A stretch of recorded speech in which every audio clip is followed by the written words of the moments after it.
Welcome, everyone. This is Finally Noodles, and you're listening to LOTRO Players News, where we take a look at the latest news in LOTRO and hear LOTRO players.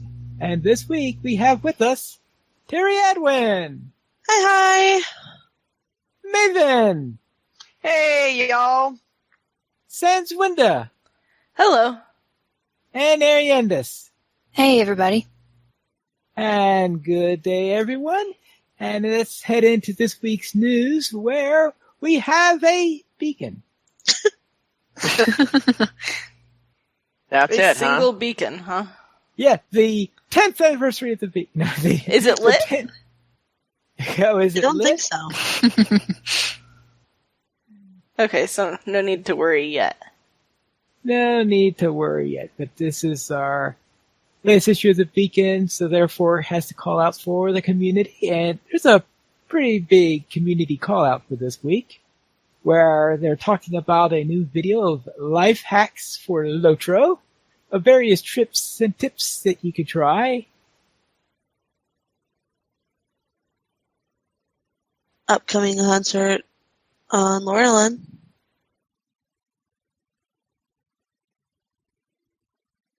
All right. Also, they mention our 200th episode, so that's always really nice.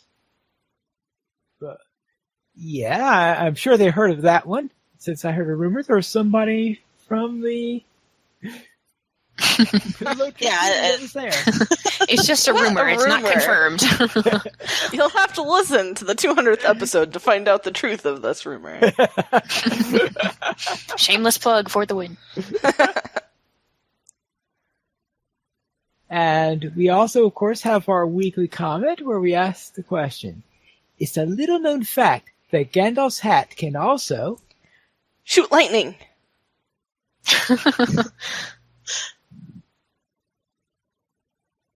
There are a lot of really great responses to this on the forums, and I'm not going to read them out because I was reading through them earlier, and everybody should actually just go look at the thread because it's really funny. All right. Unfortunately, the only thing I was able to come up with was produced rabbits, which is a bit hackneyed. I would think that would be more Radagast's hat anyway than Gandalf's.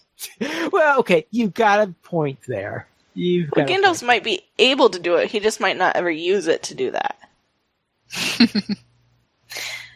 Well, instead of rabbits, you could say fireworks, but that might be a little flammable. Well, yes, but we are talking about Gandalf's hat, so therefore actually fireworks makes more sense to me than lightning does now that you mention it. Since Gandalf is noted for his fireworks. That is true. Oh gosh, some of these in the forums are great. Yeah.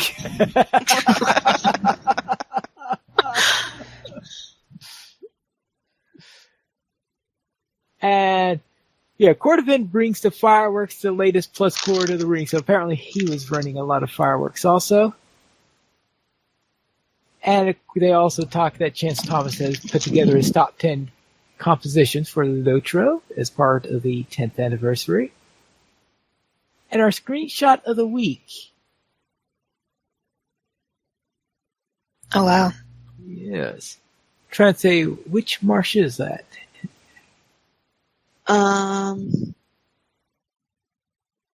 That is, I believe, the Midgewater. Yeah, I guess the lack of midges is what misled me there. Well, I think this is from the Loneland side. Ah. I could be wrong, but I actually think, because I'm pretty sure I saw that post by Vibro Jedi on Twitter, and I'm pretty sure that these are Loneland screenshots. Yes. It was done during, he was doing Breland Deeds. Yeah. Ah, all right. Anyone else have anything they wish to shout out from the Beacon this week? This is the final weekend for the anniversary festival. It runs through May 8th, so make sure, if you're doing anything or you have tokens left over to go ahead and get that taken care of. Yes. Now, there is a note that the event for the scavenger hunt will continue until mid-July. Which I don't get, because it's still awarding anniversary tokens, but you're not going to be able to barter them for anything. The next update will include a new barterer, in Bree that will be able to exchange these anniversary tokens that are earned through the scavenger hunt. Oh, So okay. There'll be a scavenger hunt NPC. Unfortunately, it is not currently in the game, so that new NPC won't appear until the next update, but there is probably going to be a May update at some Well, as long point. as there's one coming. Yeah. So therefore, you will have probably a couple of weeks of having to save your tokens before you're going to have an NPC in which to buy something with. Now, the question is, we don't know whether or not this is going to be anniversary stuff there, or they're going to have special scavenger hunt stuff or whatever, since all I heard is that there is going to be an NPC. So maybe make sure you get what you want if you already have the tokens for it. Yeah, I would say if you have the tokens for something that's for the anniversary, I would suggest... Particularly last year's goat, because this is the last weekend you'll be able to get last year's goat without spending Mithril coins. This year's horse will be available next year for half the price. Right. So therefore... So don't stress if you don't have it yet. But definitely pick up the goat if you want it. I know. How many of you actually like that goat? I love the goat. I love the goat. It's an awesome goat. And I want all my alts to have it, but I wish I could get it like 30 times and then unlock it instead of trying to run all my alts through. Yeah. So they're not all going to get it, but I wanted them all to. Alright, I guess because I'm just not used to ghosts, because once I get past Moria, I almost like, do I really want to go into a goat again after that? Yeah, but that goat, my little hobbit looks so fierce and protected by that goat. It's fun to troll Dunlendings with. I mean, Sarissa rode around on it in Dunland all the time because it's got that Drogovar look to it. Yeah. Look at me, I can tame a Drogovar. That's right. That Totally a minstrel. What, minstrels can tame Drogovar? What?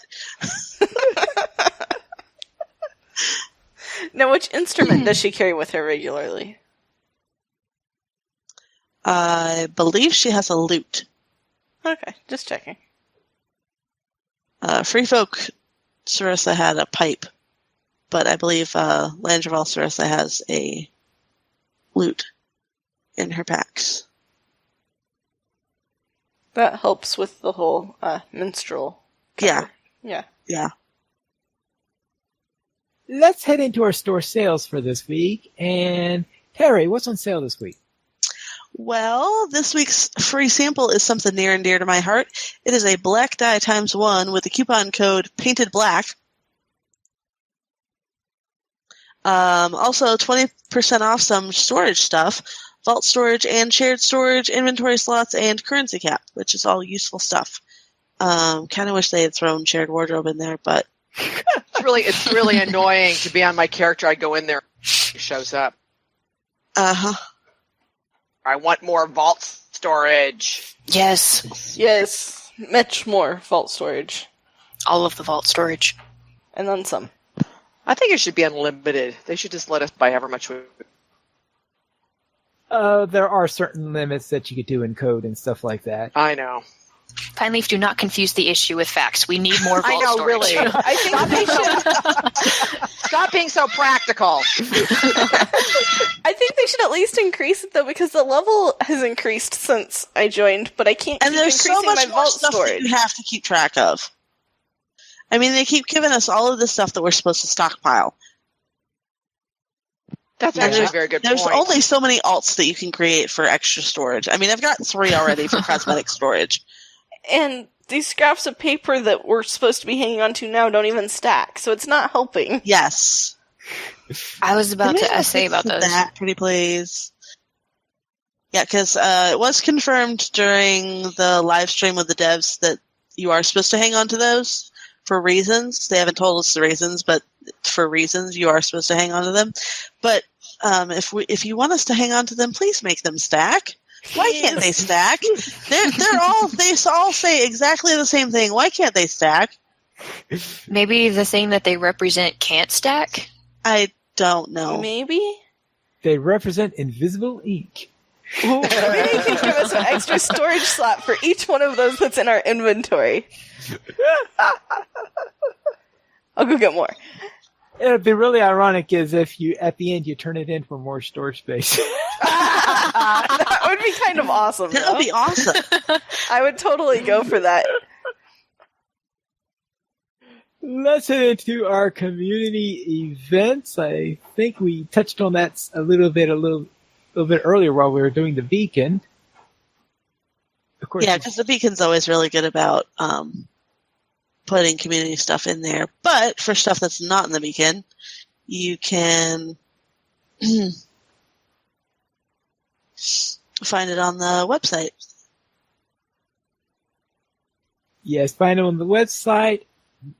Half the stuff, of course, has already happened because it comes out on Friday, and a lot of the events happen on Friday, and Saturday, and sometimes on Sunday. So therefore, keep that in mind. But there are a few of them. Usually, we do have something each day of the week that's going on.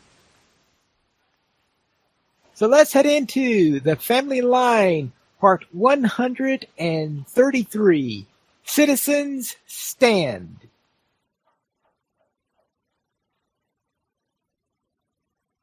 I'll presume the citizens are making a stand. Yes, but they're also vertical. So. All right. But yeah, just another good installment, but spoilers, so we can't say much. So therefore, we will head into LOTRO Poems number 17.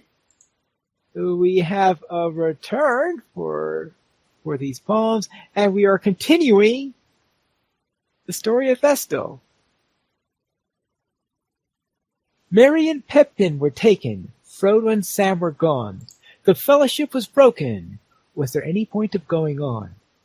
Legolas, me, and Gimli, we decided to carry on to rescue the hobbits from Isengard, from Saruman. The fate of Frodo and Sam out of sight, we followed the Uruks day and night. For days we ran in constant pursuit, this tireless enemy, fearless and brute. We came across the riders of Rohan, fair and tall in height, Aylmer of the Mark and his companions who slew the Uruks in night. We asked them about the hobbits, the halflings. They claimed to have seen none. We discussed some other things. We hope once again tried to escape me, failure of Aragorn, but my instinct told me to carry on the search into Fangorn.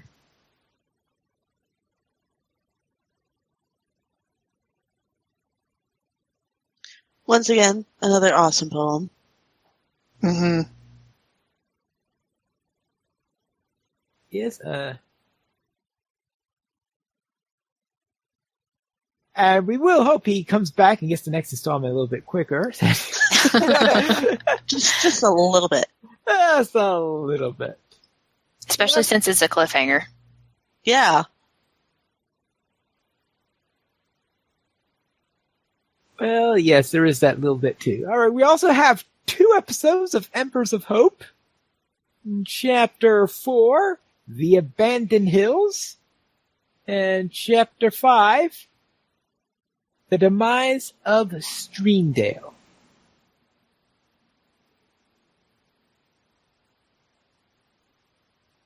And if you're interested in finding out why they gave that name, just click on the articles over at the LOTRO Players site.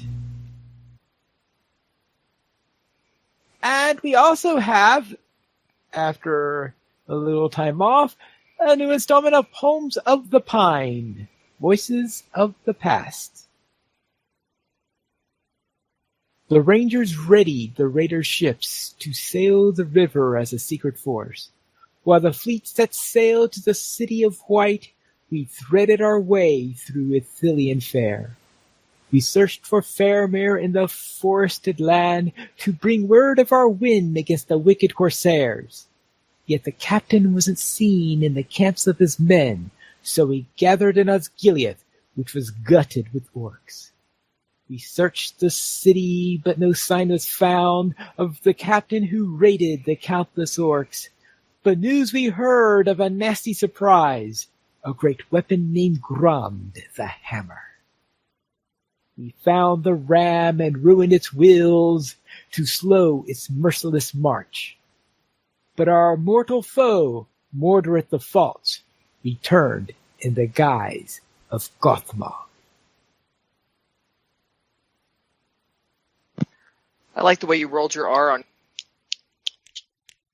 I can't snap. There you go.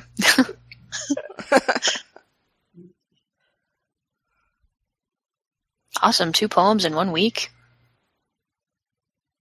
A double header this week. So Yeah.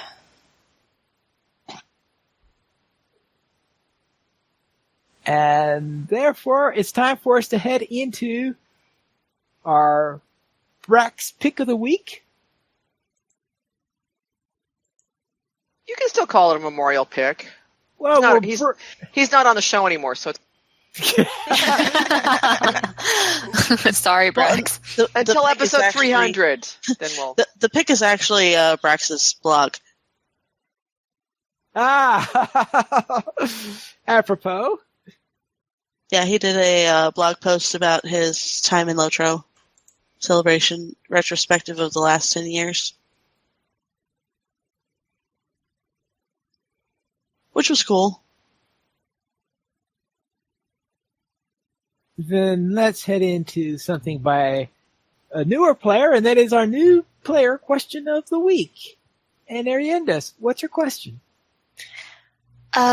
This week, the question kind of comes from something that I saw in World Chat, which proves that World Chat can actually be helpful. Who knew?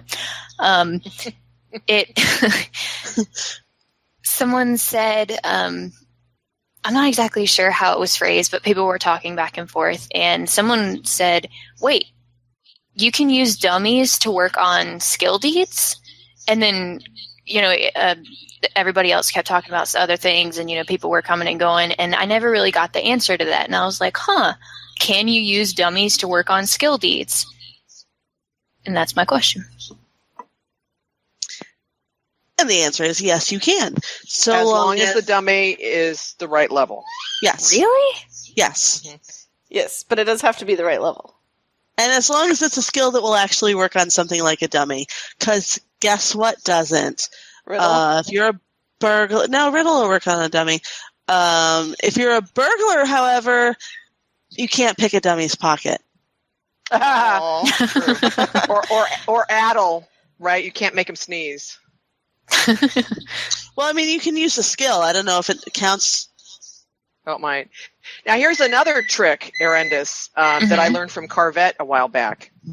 Because the dummies need to be on level, so you need to be somewhere where the dummies are the same level as you. Well, what you doesn't can it do work is, for green through orange or red dummies? Okay, let me finish what I was going to say. Sorry. But yeah, I think maybe it might. If you go to the Ettenmoors, everybody goes up to 100 in the Ettenmoors. So you go to the Ettenmoors via South Bree, and the dummies there will work no matter what level you're at because you automatically go up to 100.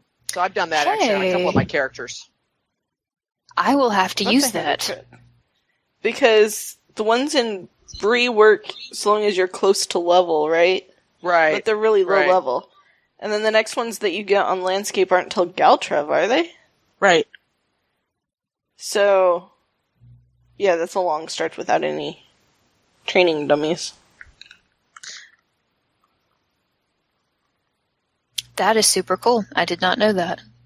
But yeah, they have to be within the level range that mobs give you XP, I think. Yeah, that would be the rule. Yes. So go to the Moors, do your skill deeds. Don't worry about your level, and you're all set. All right. There you go. Then watch this next week. People go to everybody's going to be in the Moors. Yeah, It'll like crash Ray, the you walk in. server. There's like 10 people standing at the dummies, right? No, I'm wearing totally okay with that armor. because that means I can go questing in Middle Earth and not get interrupted. There you go. There you go. Well, I'm sure there are some people who prefer to actually quest rather than smacking on dummies. There you go with that logic again. He's so practical. I mean, God. Oh, well, sorry. Well, about that. I will admit, I mean, I have tended to do it when I'm sort of toward the end of something, like it's like I've been doing it, and then I look and I'm like, oh God, I'm so close. So then I do it then. But yeah, you're right. I mean, I mostly do it on. I mean, can you use stuff like shouts for champions? Or, I mean, you probably can't use reses, but can you do it for like shouts? Reses are not going to work either. Well, right, but yes, you can totally use it for shout. However, if you're at the moors, you could probably use your ResD quite a bit. So long as you're not the one always needing your res, which you might be if you were lower level. Right.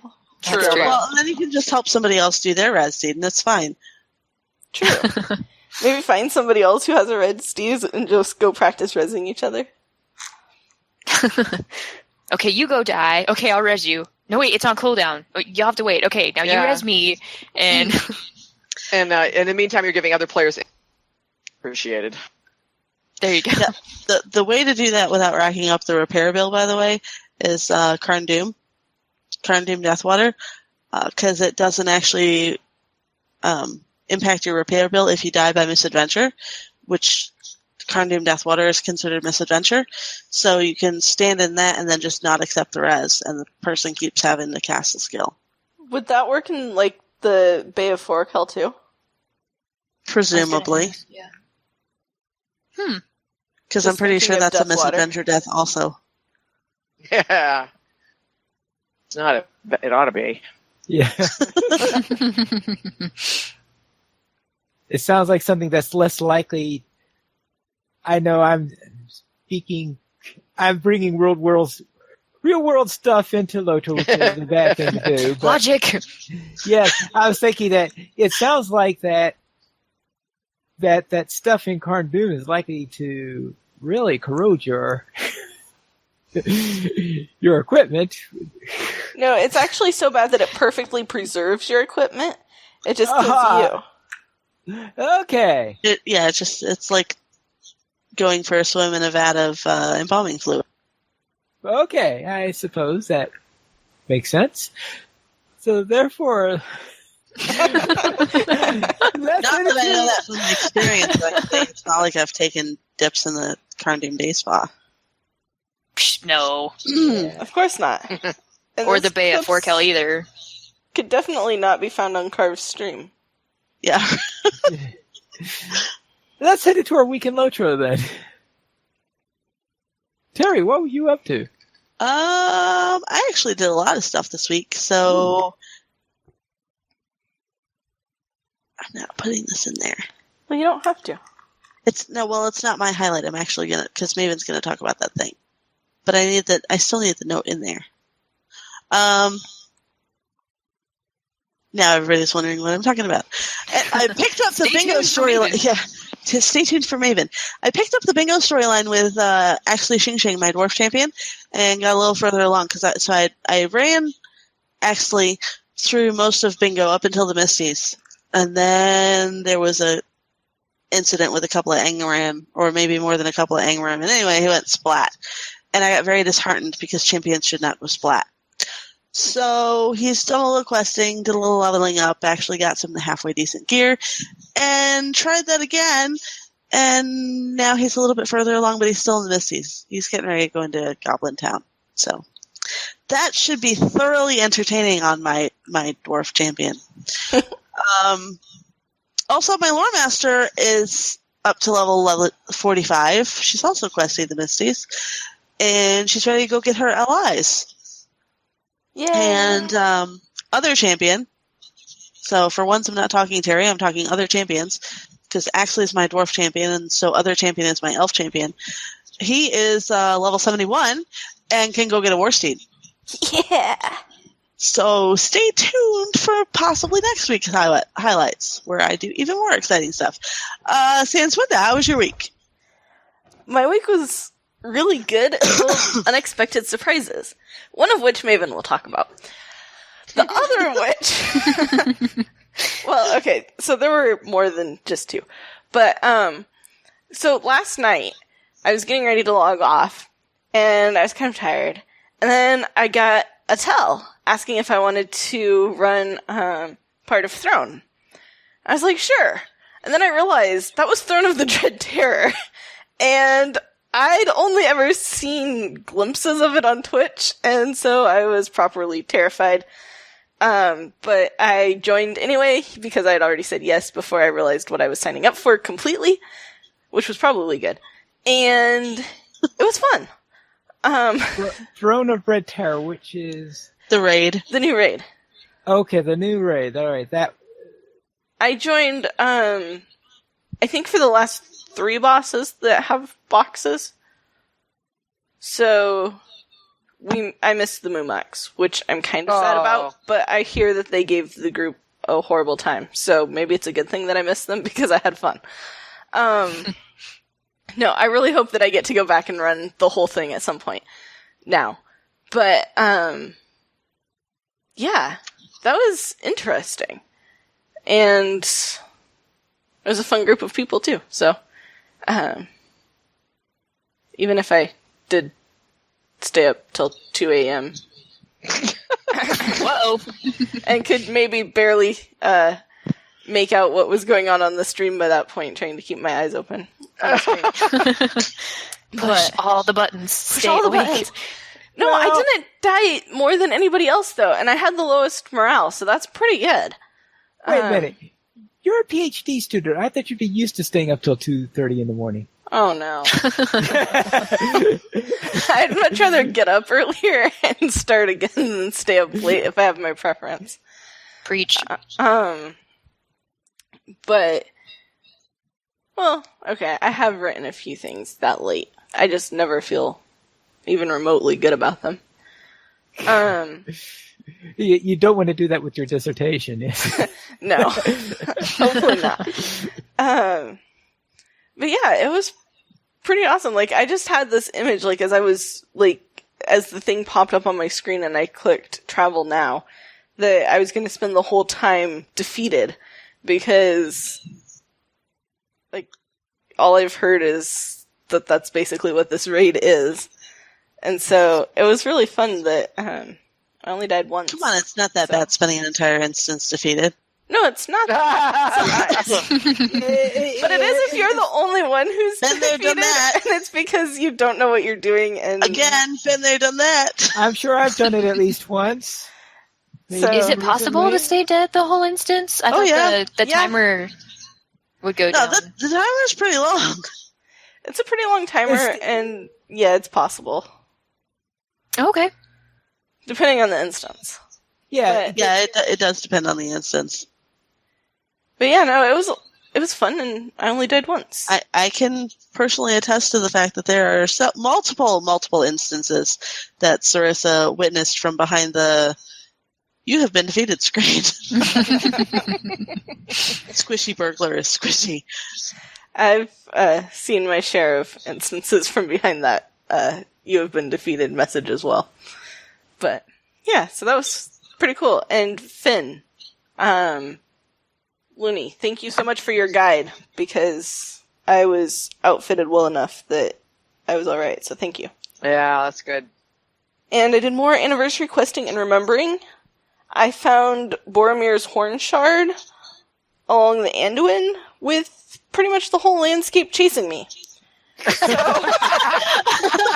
I was kind of disappointed that I couldn't pick it up well on my war steed, but I was like, oh well, Deathport. I ended up defeating the guys who were still chasing me at that point, but it was quite the ride to get there. And made a new character to test the always loot all feature, which I had never used before. And it's amazing.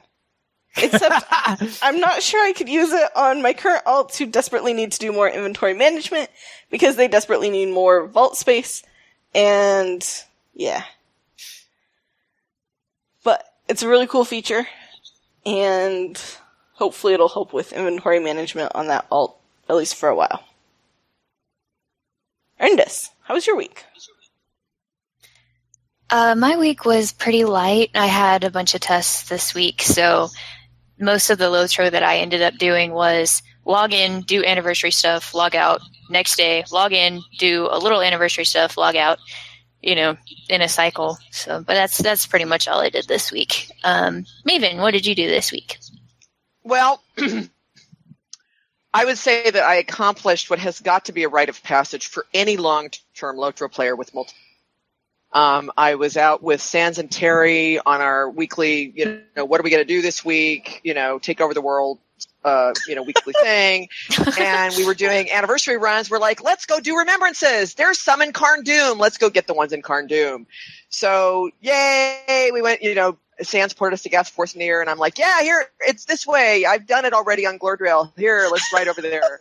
So we ride over there, and of course, they run in, and I tried to run in and died at the statues because I had forgotten to do the epic on this particular Oh, no.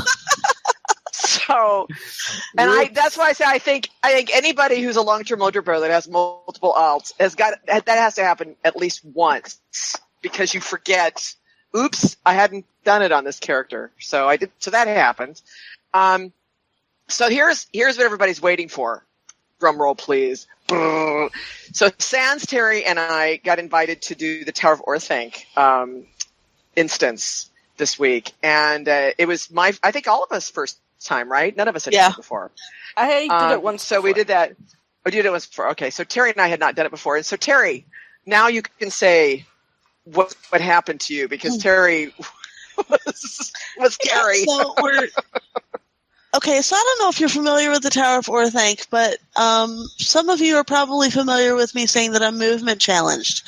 So one of the instances that you go into involves trying to jump around and not get splashed by acid thingies. So I ended up kind of attempting that, and what I actually accomplished was I did a flying faceplant into a pit of acid. Wait, No. And I was like, I was out. I was this one. So I'm level 105. The half the raid is like level 70, 75-ish up to 80, and there's like 3 or 4 of us that are 105. And I was the only one that died in that instance. Oh no! And I was like, oh man, oh you guys are fine. And she was like, "Oh, no problem. I'm used to like being dead through instances. Yeah, I'm used to being dead so through I'll instances. just sit here. I've watched many of them from behind this you have been defeated screen. Yeah, it's like just like Tuesday night all over again. But it was great. We, like she said, we did it at 75, and we were all in on our 105s, and we did it on tier 1. So it was a great way to introduce us to it. I mean, I think if I actually went in there on level, even on tier 1, I'd be like hyperventilating the whole time because it was, it's pretty intricate stuff. But I highly recommend it if any listeners haven't done it yet. It's really worth doing. Even though it's no longer the end game, it's a really awesome instance. We were with great people too, so I was in stitches the whole time. I had to put myself on mute because I was laughing all the time. And then last night we did Flight to the Lonely Mountain as part of the fundraising, promises that Corey had made during our fundraiser last fall was through the Road to Airborne instances. So we were up to Flight to the Lonely Mountain. And so we got the raid together, and Corey never done it before. He's actually hasn't done it. Well, now, he hasn't been around the Lonely Mountain area at all. I mean, this was his first, in the region of Dale and the Lonely Mountain. It was the first time he'd gone to that area. So we did it in true Girls of Middle Earth fashion, which is to run in with no plan and just figure what's the worst that could happen. So fortunately, after 3 wipes, our wonderful Finn, who's a member of the Academy and also in the Mythgard kinship, was kind enough to join us and say, would you like a little help? We're like, yeah. Oh, and Pine Leaf was with us too on Pine Song. Yeah, yes, Pine Leaf. I spent half the time behind the "You Have Been Defeated" screen. Yes, yes, you did. That's true. And then he also I guess you retreated, right, during one of the fights. Yeah. So Where did the he was retreat? behind. What happens if you retreat? You end up behind the closed gate. You can't get back into the instance again. So you basically have to stand at the gate and watch the instance. And they were shooting him through the gate. So they were killing him as he was out on the other side of the gate. Oh gosh. Which was Man, they really had it out for rude. you, kind of. It was really rude. It So was yeah, very but it rude. was It's insult was to rude. injury. Yeah, absolutely. Absolutely. And actually that did happen to us a couple of times because we had 12 people, but there were a couple of level caps in. I tried to keep the number down, but there were a couple of level caps in. So one time all of us had wiped except for the level caps and they were still fighting and the rest of us retreated and we were getting killed through the gates. It was just crazy.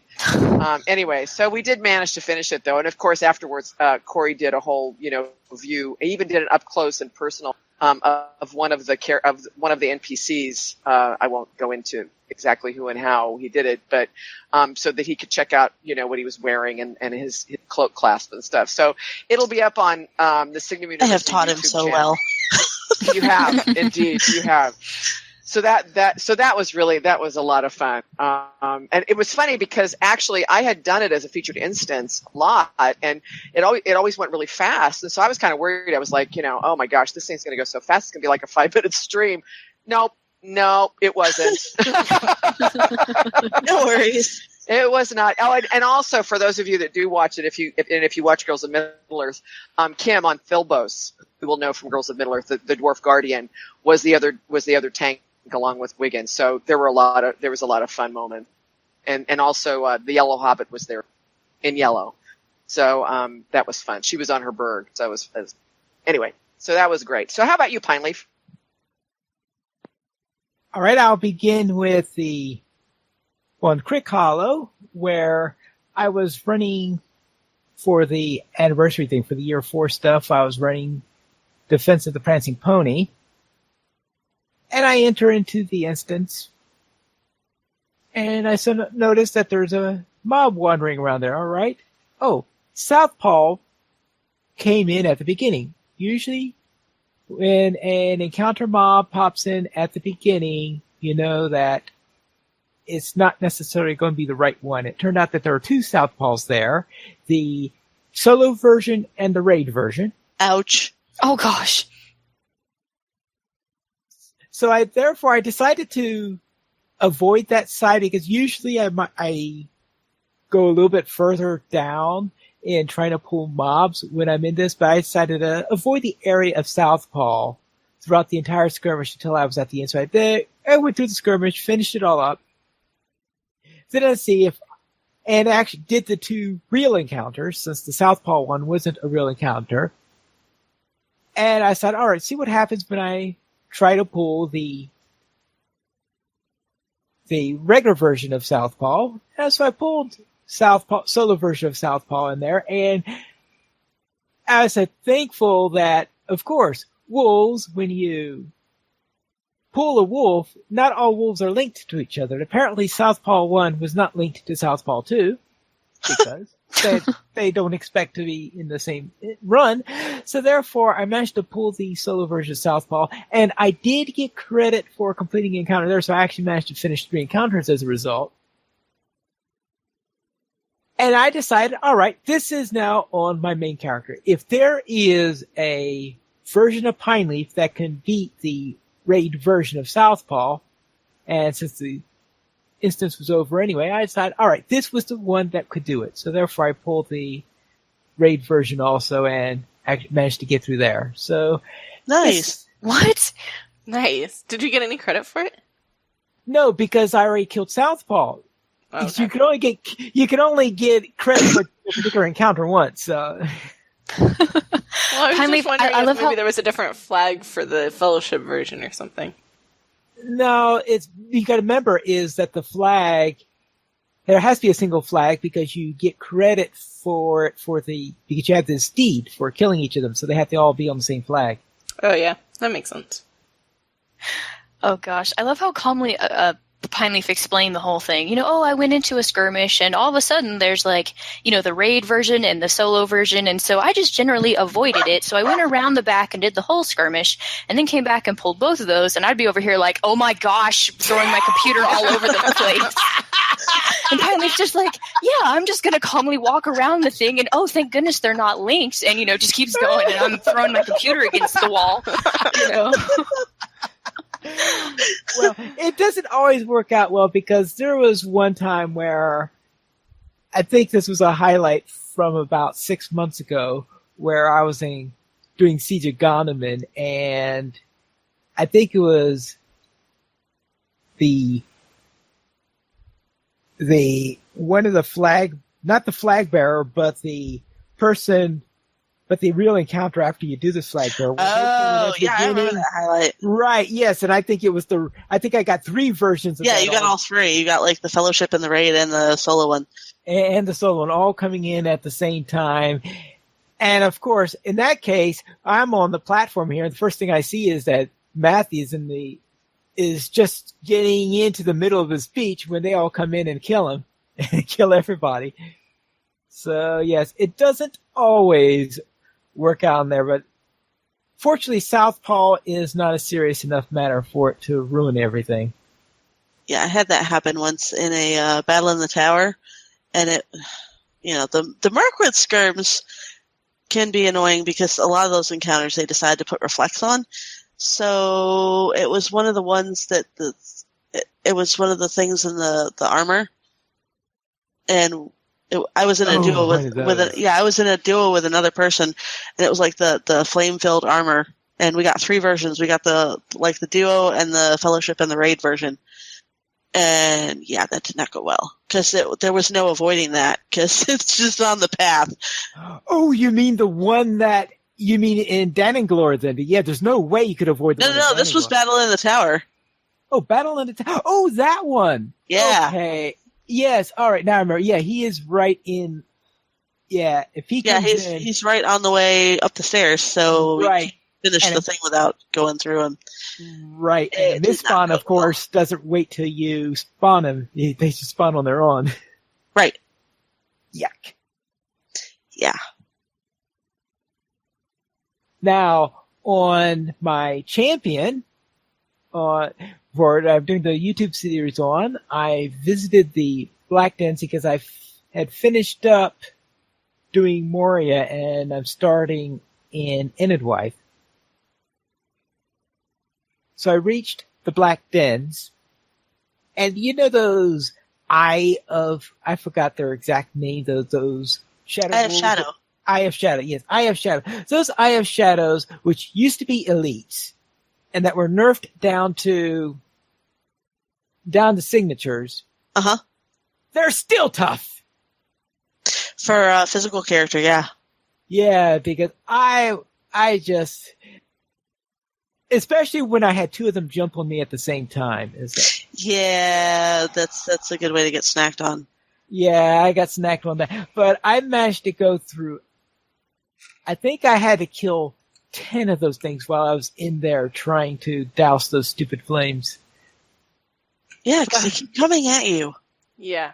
And there's like 3 or 4 of them that just wander through, and they spawn fairly quickly. Oh, yeah. Yeah, almost as fast as you kill them. Mm. Yeah, so that was a real pain. But I did manage to get through, and there is absolutely no way am I returning into the Black Dens in order to do dailies or anything like that. It's really kind of fun at 105, though, to run back through and just kill them all for spite. Well, there is that. And that the reputation that you get from the thing. And finish the Shadow Wolf deed for that area. I may or may not have done that because they were not nice to me when I was on level there. Yeah. I was about to ask. Then on Arkenstone, I had decided I was trying to do the year 3 stuff, the trifles where you're going through all of these. Oh, no, year 3, where you're going through this time with feeling and going through the various old instances. And I came to the Founder. I had managed to solo all the rest of the instances, Then I came to the Foundry. And I'm telling you, the second toughest one had to have been, of course, the one in Osgiliath, the Tower of Stars, or whatever it's called. Oh, the Dome of Stars. The Dome of Stars, yes. But then I came to the Foundry, and I saved that one for last because I was scared for that one, and I went in there, and yeah, I was right to be scared of that one.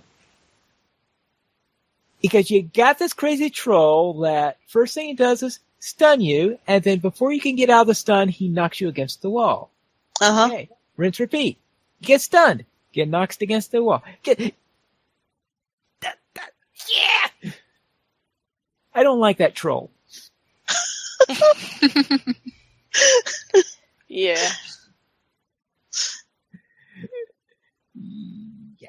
So therefore, that was a little bit of a... Well, actually, no, it was a lot of a pain. So I am probably going to go without that one done, or at least until there are other people in the Academy that are ready to do that one, because no, there's no way I'm soloing that one. I don't like the Foundry. I knew there's a reason why I haven't done it in years. We currently have 22 supporters on Patreon, and if you would like to join this illustrious rate of players to help support LOTRO players, simply go to the donations page where you can support the Players Alliance on Patreon.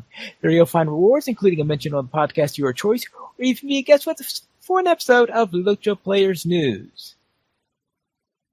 And we have a featured comment this week from Arida Thalion. And Terry, could you please read this? Sure. Aradathalion writes, Congratulations on 200 episodes, guys. I've been a listener since the start, and while I can't attend live right now, I haven't missed a moment. I enjoyed hearing from all the old hosts and had many a good laugh at all the good memories. I'm looking forward to returning to the game this weekend after nearly 5 months away. My favorite show memories are these 3. Episode 59, obligatory. Ent play, this episode. It's a tie. And the Lake Evil Swim moment. Yes, it was my idea, but I was totally surprised when Andang read it and thought it was funny. Thank you all so much for 200 episodes of skirmishing and shenanigans and everything in between, and for making me part of the team. Here's to 200 more episodes and 10 more years. All right, you are welcome. And also we have a comment from Lowney, who left us a comment also on last week's LPN. And Sans, could you please read that? Sure. Looney says, Just wish to tell you all, thank you so much for the countless hours of listening fun. I had been listening to LOTRO podcasts since the days of casually strolling to Mordor, LOTRO Reported, and the Academy. I was thrilled when LOTRO Players News took up the void left by CSTM. You all do a wonderful job. I miss the hosts that left, but love the hosts that have joined. Here's to another 200 episodes. / toast. Which I finally got this year for Looney. Congratulations on getting that, by the way. Whee! Yeah, that's not an easy one to get. And thank you, Looney, for getting us through flight. You cut out one more time? I said thank you, Looney, for getting us through Flight to the Lonely. Through Flight to the Lonely Mountain. Yes. We also have an email. Actually, this came through the in-game mail from from an anonymous sender. I have a dilemma that I want your opinion on. I am in a kin. The leader has not logged in 60 days. From what I was reading from Standing Stone, a kin will be automatically disbanded after 65 days. Would it be worth the time to usurp and try to breathe some life into this kin? If I choose to usurp, I realize that I will have to become my main character and my main server. And this is on Arkenstone, but I presume that currently his main kin is somewhere else on another server. That's a really good question, because I don't actually know if those restrictions are still in place. A lot of that information is outdated, and it doesn't look like the wikis have really been updated since they made the changes to kinships. Because I know you don't still have to have like X number of people in a kinship to maintain a kinship, and so I don't know how accurate it is that the kin would be disbanded after so many days of inactivity by the leader. That seems a little weird. So I Yeah. guess we can appeal to the community to maybe leave comments so that we can get an answer for a later time. Yeah, so that we can. Yeah, because obviously, if it is going to be after 60 days, and but I have been in a kin where I've seen that usurp button up for a pretty long time, which implies that if there is an automatic closing, it's not as tight as it might have been in the past. If it is true, though, I mean, I think it's going to just depend on this person's experience in the kin. I mean, if you enjoy being in there and you like the people in there and you feel like it would be worth it, then go ahead. And if not, don't. But like they said, the 65 days may or may not apply. So we'll have to leave judgment for that for another time. It could also depend on the kin itself. Is the kin, you're saying breathing life in the new kin, which implies that there's more than just the leader missing that could potentially be a problem. Yeah, there's that too. And I don't know whether this is a casual get-together kin or if it's a raiding kin or if it's, because the type of kin could make a big difference on what you do in this matter. Because with if it is one where no one's showing up, then a raiding kin, it might not be worth it. And it might be better just, but then on the other hand, if it's a casual kin, then is there anyone showing up there? And of course, on Arkansas, you always have the academy or something like that. I know that Cordovan is pretty open to people sending him messages on the forums, so that might be another way to try and contact somebody actually at Standing Stone. Because if he doesn't know the answer, I'm sure he can get it for you. Yes, Probably Cordovan, faster than we can. And yeah. he's pretty good about responding. So he'd at least be able to say whether or not it will be disbanded after 65 days. Yeah. Yeah. He can at least get a definitive answer as to what kind of time frame you're looking at there. And you can send him a PM or something like that. Yeah, you can send him a private message. You don't have to post on the forums. So I hope I never recommend anybody post on the forums. unless you want to start a flame war. Yeah, no. Or be chewed up and spit out. Yeah. Yeah, it's been known to happen. If you would like to send us an email, you can send it to podcast@LOTROplayers.com. You could also follow us on Twitter, the Players Alliance @PlayersAlly, LOTRO Players @LOTRO Players, Ariandis @Ariandis, Forte @Forte_Maestro, Maven @Token Maven, Pineleaf @Pineleaf Needles, Sanswinda @Sanswinda, and Terry Adwin @Terry Adwin. The Players Alliance has 4 live shows every Monday at 8:30 p.m. U.S. Eastern Time. We have Dido Players News. On the first and third Friday of each month at 11 p.m. U.S. Eastern Time, we have XP Quest. On the last Friday of each month at 8:30 p.m. U.S. Eastern Time, we have LOTRO Academy After School. And every Saturday at 8:30 p.m. U.S. Eastern Time, we have LOTRO Players News. You join us for our live shows at LOTROplayers.com/live. And that is all for tonight. And this is Finally Beatles reminding you to skirmish responsibly.